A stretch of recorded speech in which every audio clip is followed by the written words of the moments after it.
है दोस्तों, फ्रैक्चर क्यों होता है, क्या इंपॉर्टेंट कारण होते हैं जिसकी वजह से हड्डियां टूट जाती हैं या फ्रैक्चर हो जाती है। आज इस पर बात करेंगे। फ्रैक्चर ऑर्थोपेडिक प्रॉब्लम्स में से सबसे ज़्यादा परेशान करने वाला और कई बार सबसे ज़्यादा डेंजरस प्रॉब्लम्स में से एक होता है। आज हम बात करेंगे क्या क्या कारणों से किसी व्यक्ति की हड्डियां फ्रैक्चर हो सकती है। ऑब्वियसली एक्सीडेंट हो जाना या चोट लग जाना एक इम्पोर्टेंट कारण है, इसमें कोई डाउट नहीं है, शायद वो सबसे कॉमन कारण है, लेकिन बहुत सी और भी ऐसे कारण हैं जिसकी वजह से बगैर चोट लगे या माइनर चोट लगने से भी व्यक्ति को फ्रैक्चर हो सकता है, हड्डियां टूट सकती हैं। आज हम उन कारणों पर ज़्यादा फोकस करेंगे ताकि ओवरऑल एक अंडरस्टैंडिंग बन पाए और अब इस बीमारी के बाकी इश्यूज़ को भी समझ पाएँ। टॉपिक पर जाने से पहले जो लोग हमारे चैनल पर नए हैं, मैं रिक्वेस्ट करूँगा कि चैनल को सब्सक्राइब करें, वीडियोस को लाइक करें, शेयर करें, फॉलो करें, कमेंट करें, पूरा देखें। टॉपिक इंपॉर्टेंट है, इसे एंड तक देखिएगा। चलिए शुरू करते हैं।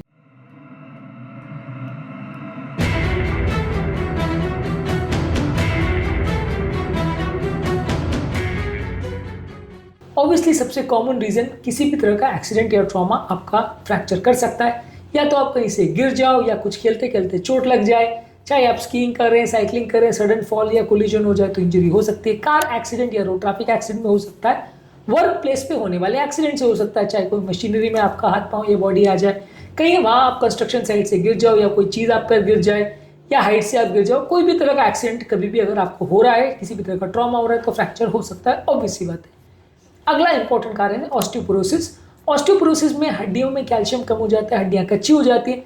इस तरह के पेशेंट्स में छोटे छोटे प्रॉब्लम्स होने की वजह से भी फ्रैक्चर हो जाते हैं। कई बार कोई भी ट्रॉमा ना हो तो भी फ्रैक्चर हो सकता है, खासकर स्पाइनल कॉर्ड में, रिस्ट में यानी कलाइयों में और हिप जॉइंट में फ्रैक्चर्स इस ऑस्टियोपोरोसिस की वजह से ज़्यादा देखने को मिलता है। इसके अलावा एज रिलेटेड डिजेनरेशन यानी उम्र के साथ हड्डियां धीरे धीरे करके कच्ची हो जाती हैं, इसे बोन डिजेनरेटिव प्रोसेस बोलते हैं। इसकी वजह से आपकी हड्डियां ससेप्टेबल टू फ्रैक्चर हो जाती है। इसकी वजह से भी कई लोग को फ्रैक्चर होता है। कई लोग को कोई पर्टिकुलर जॉइंट को रिपीटेटिव यूज करने की वजह से स्ट्रेस फ्रैक्चर्स हो जाते हैं, इसको रिपीटेटिव या स्ट्रेस फ्रैक्चर्स बोलते हैं।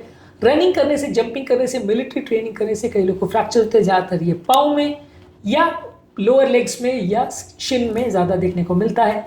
इसके अलावा कुछ मेडिकल कंडीशन है जैसे ऑस्टियोमलेशिया या रिकेट्स, जिसमें विटामिन डी की कमी की वजह से हड्डियाँ कमज़ोर हो जाती है, इससे भी फ्रैक्चर हो सकता है। कैंसर की वजह से जब कैंसर हड्डियों में स्प्रेड कर जाता है तो हड्डियों को कच्ची बना देता है, फ्रैक्चर हो सकता है। वहाँ पे अलग अलग तरह की हड्डियों में बिना प्रॉब्लम या ट्रॉमा हुए फ्रैक्चर हो सकता है। इसके अलावा हड्डियों में होने वाली इन्फेक्शन जिसको ऑस्टियोमाइलिटिस बोलते हैं, इस तरह के लोगों में भी हड्डियों का फ्रैक्चर हो सकता है। बोन का अगर होने वाला कैंसर है या कोई कैंसर अगर हड्डियों में फैल जाए तो इससे काफ़ी लोग को फ्रैक्चर हो सकता है। न्यूट्रिशनल डेफिशिएंसी में यदि बॉडी में कैल्शियम की कमी है या विटामिन डी की कमी है तो इससे भी हड्डियाँ कमज़ोर हो जाती है। हड्डियाँ वीक होने की वजह से फ्रैक्चर हो सकते हैं।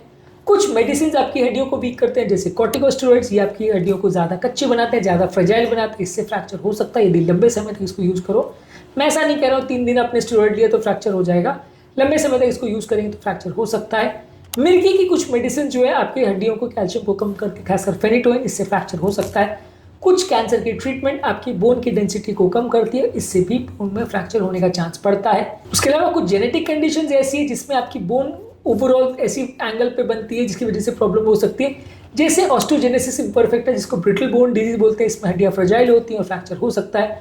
बोन डिस्प्लेसिया भी एक और कंडीशन है जिसमें अबनॉर्मल बोन ग्रोथ होता है, इसकी वजह से भी हड्डियां ज़्यादा फ्रैक्चर प्रोन हो जाती है, ज़्यादा उसमें फ्रैक्चर्स हो सकते हैं। इसके अलावा अगर आप कोई काम को करने के लिए पुअर टेक्निक का इस्तेमाल कर रहे हैं, सामान उठाने वगैरह के लिए गलत टेक्निक का इस्तेमाल कर रहे हैं, खेलने के लिए, वेट लिफ्टिंग करने के लिए गलत टेक्निक का इस्तेमाल कर रहे हैं तो फ्रैक्चर हो सकता है। बैठने में या कुछ काम करने में भी अगर पुअर पोस्चर का इस्तेमाल हो रहा है तो वहाँ पे भी फ्रैक्चर हो सकता है। वातावरण में कुछ प्रॉब्लम्स हो तो फ्रैक्चर हो सकता है। यदि अगर वेदर कंडीशन ऐसी है कि बाहर बहुत ज़्यादा काई हो, स्लिपरी हो, बर्फ़ हो तो फ्रैक्चर हो सकता है, आदमी गिर सकता है। और इसके अलावा अगर आप ऐसी कंडीशन में रह रहे हो जहाँ पर अनसेफ एनवायरनमेंट है, जहाँ लाइटिंग कम है, ऑब्स्टिकल ज़्यादा है या हैंड रेल्स वगैरह नहीं है, आसपास में उबड़ खाबड़ जमीन है तो वहाँ पे भी गिरने पड़ने की वजह से फ्रैक्चर हो सकता है। ज़्यादातर ये फ्रैक्चर्स को मल्टीपल कैटेगरीज में डिवाइड करते हैं। ट्रॉमेटिक फ्रैक्चर यानी इंजरी की वजह से, स्ट्रेस फ्रैक्चर यानी रिपीटेटिव एक्टिविटी की वजह से, पैथोलॉजिकल फ्रैक्चर यानी कि हड्डी में कोई प्रॉब्लम या डिजीज हो जाए जैसे कैंसर या ऑस्टियोपोरोसिस तो हो सकता है, और कंप्रेशन फ्रैक्चर जो कि प्रेशर या ट्रॉमा की वजह से हड्डियों में होता है। ज़्यादातर ये अलग अलग तरह के कारण हैं जिसकी वजह से फ्रैक्चर होता है। फ्रैक्चर को कैसे प्रिवेंट करते हैं, फ्रैक्चर कितने टाइप्स का होता है और फ्रैक्चर के अलग अलग क्या इश्यूज हो सकते हैं, अलग अलग डिजीज पर मैं अलग अलग वीडियोस किए हैं, उन वीडियोस को जरूर चेकआउट करें। आज के टॉपिक का पर्पस था क्या क्या कारणों से व्यक्तियों की हड्डियों में फ्रैक्चर हो सकता है, उसको डिस्कस करना।